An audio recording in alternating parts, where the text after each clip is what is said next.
जनाब वाजिद अल्ताफ़ बुखारी से दरख्वास्त गुजार हूँ कि तशरीफ़ लाएँ और कलाम पेश। अस्सलाम वालेकुम जी, जनाब सदर की इजाज़त से एक शेर के मैं जानता हूँ कि मैं कुछ भी जानता ही नहीं। मैं जानता हूँ कि मैं कुछ भी जानता ही नहीं, मगर ये बात मैं लोगों में मानता ही नहीं। शुक्रिया सर। 3 अशार सर गज़ल के, मगर ये बात मैं लोगों में मानता ही नहीं।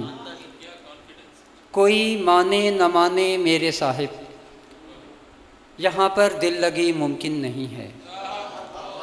कोई माने न माने मेरे साहिब, यहाँ पर दिल लगी मुमकिन नहीं है।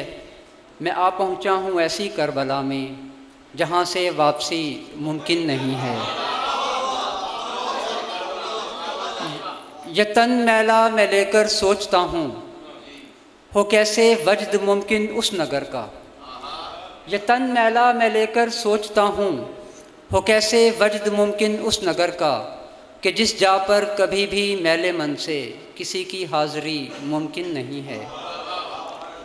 इसे मत सहल समझो मेरे यारो, सुखनवर बहक जाते हैं यहाँ पर।